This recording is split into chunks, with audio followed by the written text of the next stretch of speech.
Can you believe it? While America's GDP growth hits a three-year high and economic indicators look promising, ordinary citizens are queuing at food banks for aid.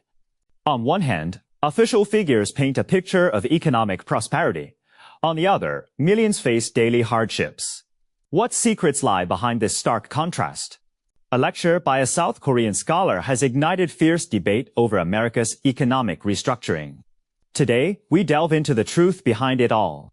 As the U.S. Commerce Department's Q2 2025 GDP report revealed a 2.8% annualized growth rate, the highest quarterly increase in nearly 3 years. Robert, a former rubber factory worker in Akron, Ohio, queued at his community food bank for handouts. This stark disconnect between dazzling economic metrics and the lived experience of tens of millions of Americans lies at the heart of the contradiction exposed by South Korean scholar Orenkus in his Seoul address.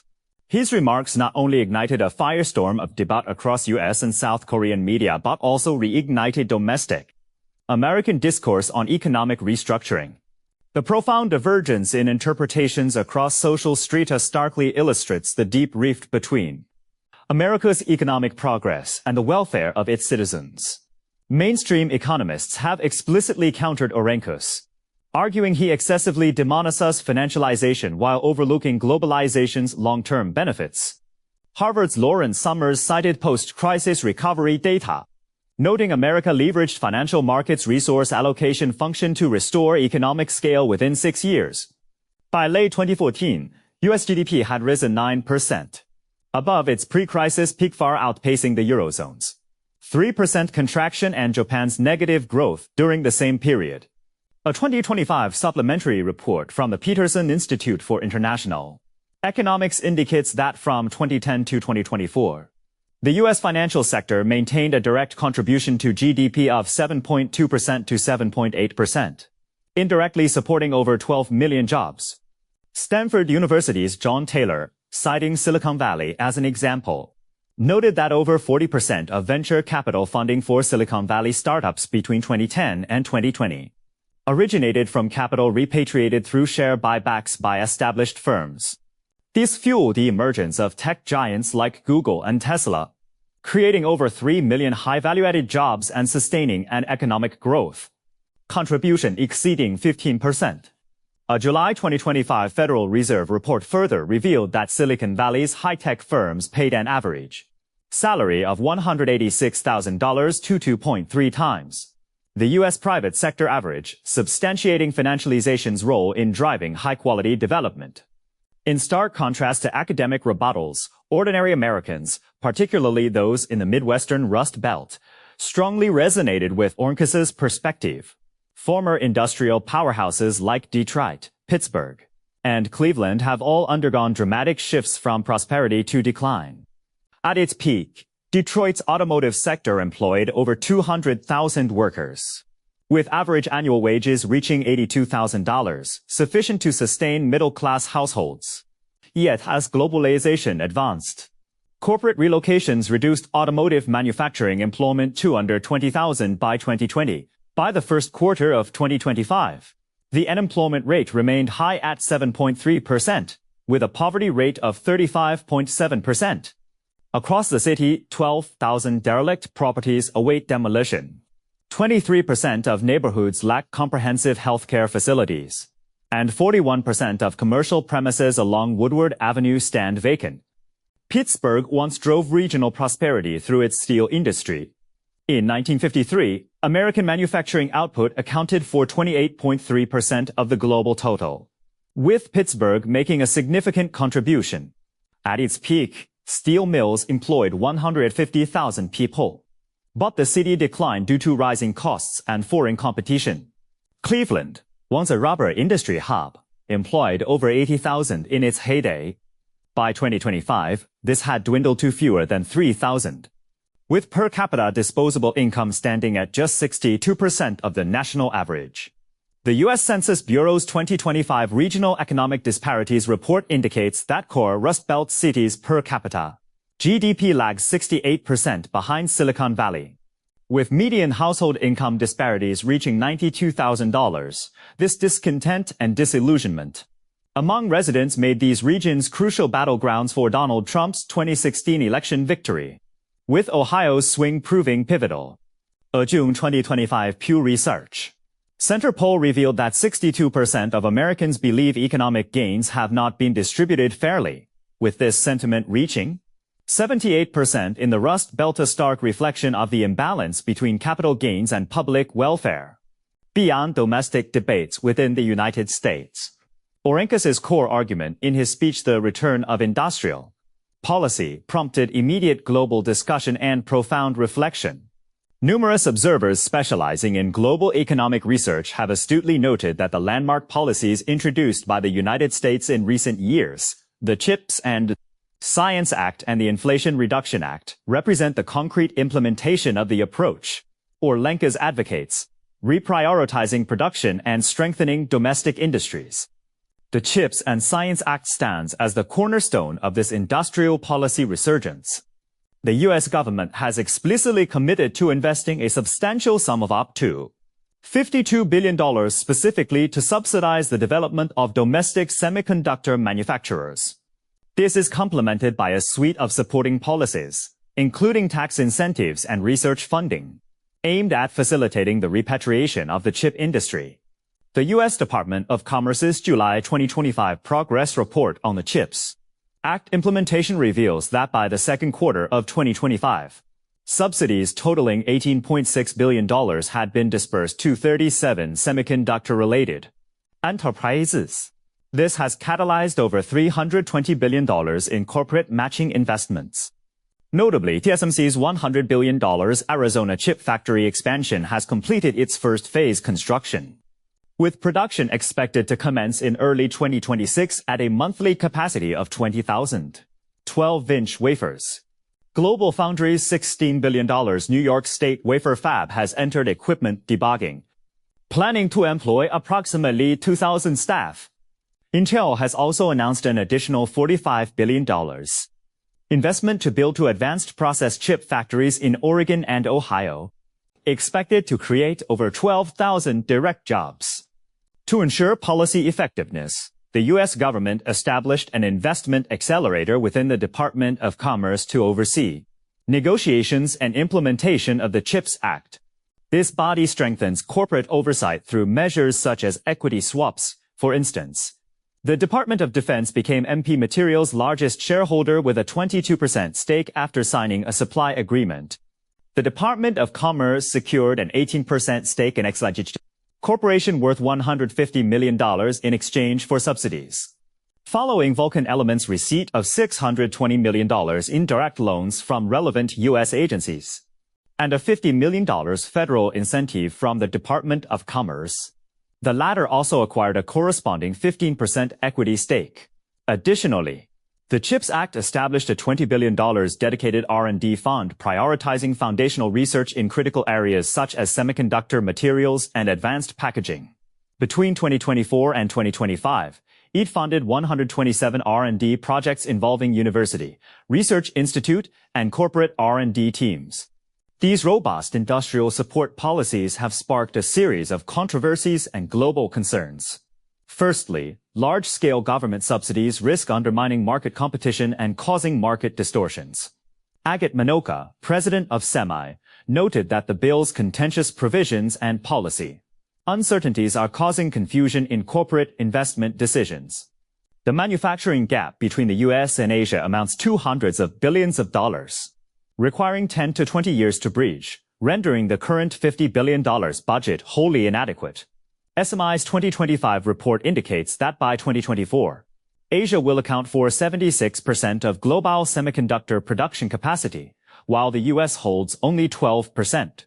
Secondly, firms may pursue reckless expansion to secure subsidies, heightening risks of overcapacity. David Henshaw, SRC's senior vice president, expressed concern that diverting early exploratory research resources towards short-term projects could deplete innovation channels, causing the U.S. to lose its leadership in fundamental research. This, in turn, could trigger job losses and supply chain disintegration. Thirdly, the repatriation of chip production faces multiple bottlenecks concerning power, talent, and supply chains.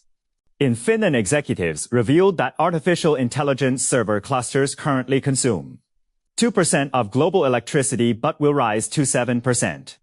Their Texas wafer fab experienced 3 production cuts in Q1 2025 due to power shortages, incurring losses exceeding $20 million. The U.S. Energy Information Administration forecasts semiconductor industry electricity demand will surge by 150% by 2030, with grid upgrades lagging behind to meet this growth. Regarding talent, PERSIST 2025 data indicates a shortage of 67,000 technical positions in the semiconductor sector, with over 40% being high-end roles. The lengthy talent development cycle makes short-term relief difficult. Regarding talent, PERSIST 2025 data indicates a shortage of 67,000 technical positions in the semiconductor sector, with over 40% being high-end roles. The lengthy talent development cycle makes short-term relief difficult. Concurrently, U.S. export controls have triggered global supply chain disruptions, with mutual restrictions on relevant product imports and exports between China and the U.S. Gartner's 2025 report indicates these controls have increased global supply chain restructuring costs by $80 billion and extended chip delivery cycles by over 30%. Casting uncertainty over the U.S.'s industrial policy reorientation. Within this discourse on America's economic restructuring, a particularly intriguing phenomenon emerged. Orenkes's invocation of Adam Smith's classical theories to challenge mainstream economic orthodoxy has propelled the reinterpretation of classical economic texts into a prominent topic of discussion. Numerous scholars specializing in the history of economic thought have meticulously examined the original text of Adam Smith's Wealth of Nations, line by line, to validate Orenkes's arguments. For a long time, mainstream economics equated Adam Smith with the representative of laissez-faire economics, believing he advocated for government non-intervention in the economy, allowing the market to regulate itself freely. This perception was even written into economics textbooks at most universities worldwide. However, scholarly research has revealed this understanding to be profoundly one-sided. Smith's writings repeatedly emphasize the importance of domestic industries to national economic development, explicitly proposing that at specific developmental stages, appropriate trade protection policies can aid the nurturing and growth of infant industries.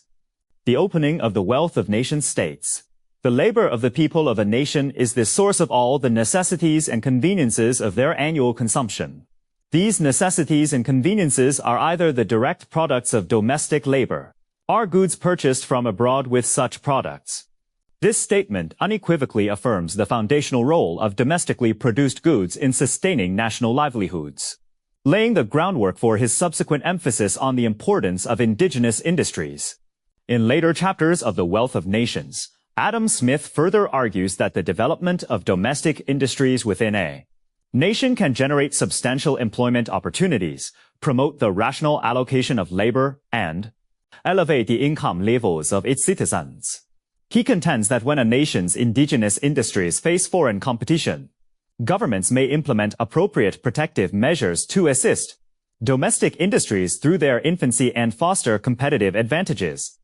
For instance, whilst discussing the Navigation Acts, he acknowledges the benefits of free trade yet simultaneously recognizes the positive role these acts played in safeguarding Britain's indigenous shipping industry.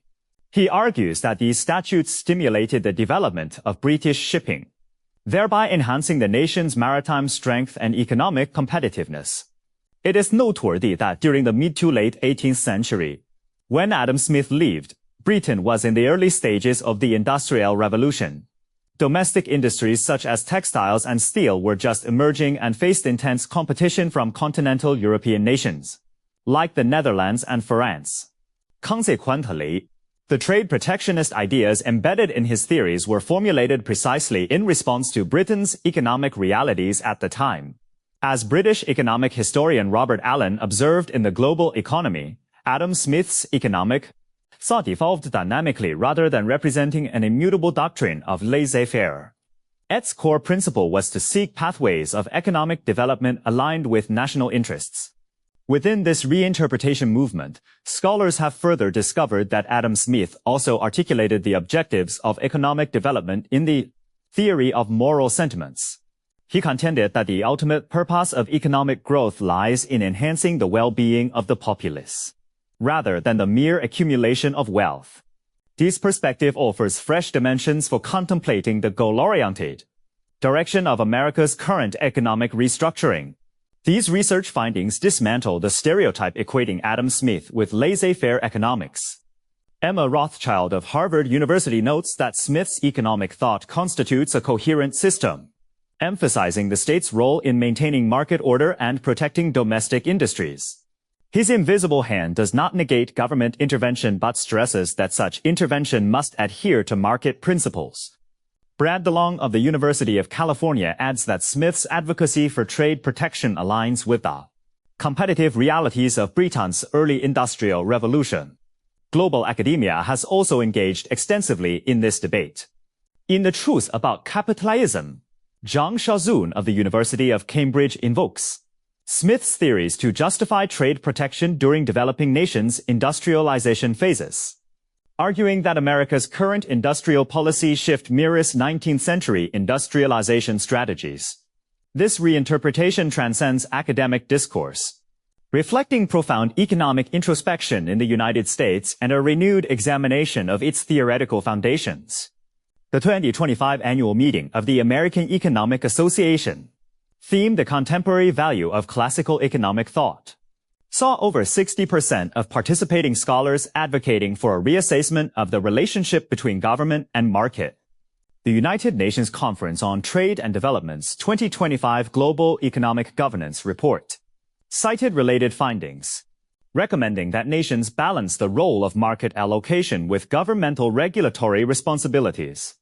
Kanorankas's proposed disruptive reconstruction resolve America's economic predicament. In-depth analysis reveals that the inherent conflict between capital's profit-seeking nature and national long-term interests remains the core obstacle. While corporations prioritize short-term profit maximization, nations must focus on cultivating long-term productive capacity and maintaining social stability. This divergence is particularly pronounced in the context of globalization even with government subsidies. Multinational corporations retain car production overseas due to advantages like lower costs and broader markets, repatriating only non-car capacity to access subsidies. Apple received $300 million in domestic chip R&D subsidies. Yet overseas production will still account for 83% of its output by 2024. Profit margins at its foreign plants 28.7%, significantly outpaced those at domestic facilities 19.3%. Tesla's Texas plant secured policy incentives, but its Shanghai factory will produce 750,000 vehicles in 2024 at 22%. Lower production costs and labor expenses just 1/5 of U.S. rates, confirming corporate prioritization of profit-seeking. General Motors' strategy similarly reflects this trend. Despite receiving $450 million in new energy subsidies, it continues shifting substantial mid to low-end production to Mexico. By 2024, its Mexican plants produced 1.2 million vehicles, contributing 15% of net profits, while local labor costs were merely 1/3 of U.S. domestic rates. Financial institutions similarly pursue global profit opportunities. Goldman Sachs' 2024 investment in Asian emerging markets reached $120 billion, yielding a 15.6% return rate far exceeding the 8.2% return on domestic investments, with emerging markets accounting for 32% of profits. JP Morgan Chase's Southeast Asian operations saw a 23% revenue growth in 2024, significantly outpacing the global average. Capital's profit-seeking nature dilutes policy effectiveness. A June 2025 audit by the U.S. government Accountability Office revealed that 35% of subsidies from the CHIPS and Science Act and Inflation Reduction Act were diverted towards overseas expansion or share buybacks. The Trump administration's attempts to repatriate businesses through tariff hikes proved largely ineffective, with firms like Toyota and BMW instead establishing plants in other nations to circumvent costs. corporate lobbying further exacerbates the conflict. Data from the Center for Responsive Politics in July 2025 indicates that corporate lobbying expenditures reached $1.82 billion in the first half of the year, with manufacturing and financial firms accounting for over 60% of this spending. Companies like General Motors and Goldman Sachs spent over $10 million each on lobbying, successfully blocking multiple policies aimed at restricting overseas investment. Amid discussions on America's economic restructuring, one easily overlooked yet pivotal factor is the irreversible, profound transformation of its social fabric over recent decades. The era Orenka's nostalgically evoked, where a male workforce could support an entire family, was not merely an economic phenomenon, but a social construct intrinsically linked to a specific stage of societal development. During the 1950s and 1960s, American manufacturing reached its zenith. Men dominated the labor market, while female participation remained low, standing at just 37.7% in 1960. At that time, a male manufacturing worker's wages could fully support a nuclear family's expenses, including housing, education, and health care. However, as times evolved, America's social structure underwent profound changes, chiefly marked by a significant shift in female labor participation. December 2024 report by the U.S. Senate Joint Economic Committee revealed that the labor participation rate for women of working age reached 57.8% in 2024, demonstrating an overall upward trend. However, disaggregated data reveals a slight decline in the labor participation rate among unmarried women, falling from 62.3% in 2020 to 61.5% in 2024, signaling the gradual dissolution of the traditional male breadwinner, female homemaker family model. While increased female labor participation has boosted total household income, it has also generated a series of new social challenges, such as rising childcare costs and heightened family care burdens. The 2025 Child Care Costs Report by the United States Department of Agriculture indicates that child-rearing expenses account for over 20% of household income on average across the United States. In major cities like New York and San Francisco, this proportion exceeds 30%, with annual child-rearing costs for children aged 05 reaching $28,000 in New York City and $31,000 in San Francisco. Even in smaller cities within the Rust Belt, childcare expenses account for approximately 18% of household income. For instance, the average annual childcare cost in Cleveland, Ohio, stands at $16,000. These substantial expenses necessitate both spouses working to maintain a basic standard of living, rendering the traditional model of a single male breadwinner increasingly unsustainable in today's societal context. As Census Bureau projections for 2025 indicate that dual-income households will constitute 58.2% of American families by 2024, a 160% increase from 1960's 22.3%. Among families with minor children, this figure rises to 67.5%.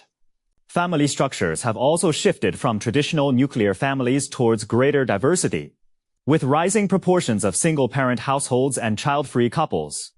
The United States has become one of the developed nations with the highest incidence of single-parent families. Data from the U.S. Bureau of Labor Statistics for 2025 indicates that in 2024, women accounted for 79.6% of household breadwinners. However, the poverty rate among single-mother households stood at 29.3%, significantly exceeding the national average of 11.8%. Census Bureau figures show that single-parent households constituted 23.5% of all families in 2024, with single mothers representing 72.1% of these. Shifting social attitudes have fueled the rise of the gig economy, with 59 million Americans engaged in gig work by 2024. Those aged 18 to 34 constituted 48.2% of this workforce. Yet their average monthly income stood at just $2,800. Only 23% had health insurance and 18% held pension plans, making wealth accumulation difficult and exacerbating the shrinking middle class. Pew Research Center data indicates the U.S. middle class shrank from 61% in 1971 to 45% in 2024. while low-income groups rose to 34% and high-income groups to 21%. These shifts eroded the social foundations of the traditional middle-class model, necessitating welfare, distribution, and employment policies aligned with the new economic structure. However, the current U.S. welfare system suffers from multiple deficiencies. In 2024, public childcare coverage for children aged 0 to 5 stood at merely 19%, while 27 million citizens lacked health insurance. The World Inequality Lab's 2025 report revealed that the wealthiest 10% held 45% of the nation's wealth, while the poorest 50% possessed just 2%, a disparity far exceeding that of countries like Germany and Japan. A 2025 Brookings Institution study indicates welfare reform would require $2.5 trillion in investments over a decade. Yet with the current fiscal deficit reaching 6.8% of GDP, such large-scale expenditure faces significant pressure. From a global perspective, America's economic pivot towards industrial reshoring has triggered far-reaching chain reactions. Its trade protectionist measures risk escalating global trade frictions, destabilizing industrial and supply chains, driving up trade costs, and undermining growth momentum. The Trump administration's 2025 reciprocal tariffs policy, spanning multiple sectors with rates ranging from 10% to 50%, has seen its implementation postponed twice until the 1st of July, yet lingering uncertainty continues to weigh on markets. Pamela Hamilton, executive director of the International Trade Center, highlighted that the US's 10% tariff hike has increased export costs for developing nations. As the world's second-largest apparel exporter, Bangladesh derives 28% of its exports from the U.S. market. The tariffs have added $800 million to export costs, resulting in 50 small businesses closing and 12,000 job losses.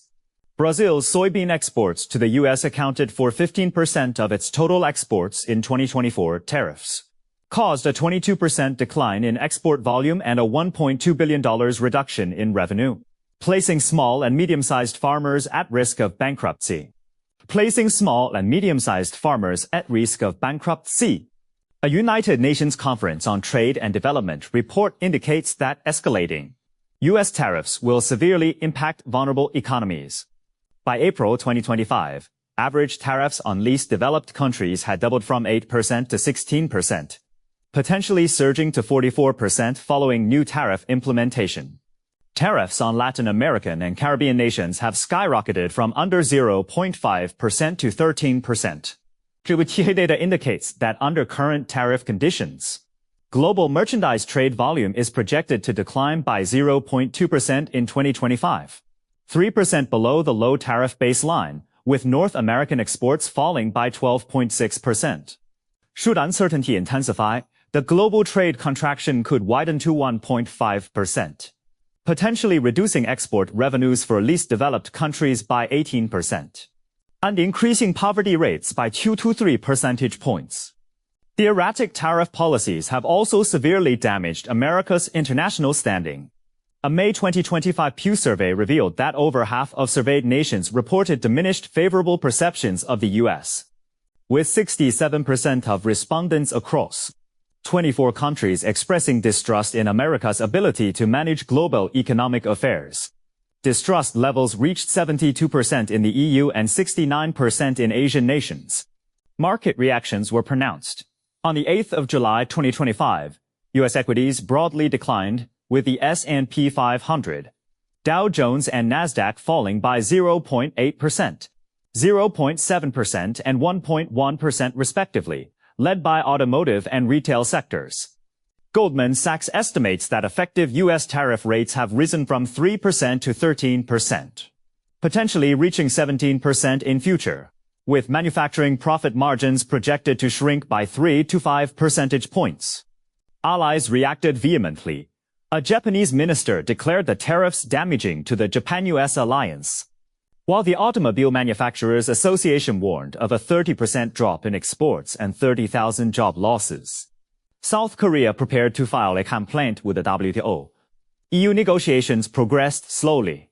South Africa protested that the U.S. 30% unilateral tariffs violated principles of fairness. Multiple nations cautioned that after the grace period ends, Trump may escalate his hardline trade stance, plunging global trade into fresh turbulence.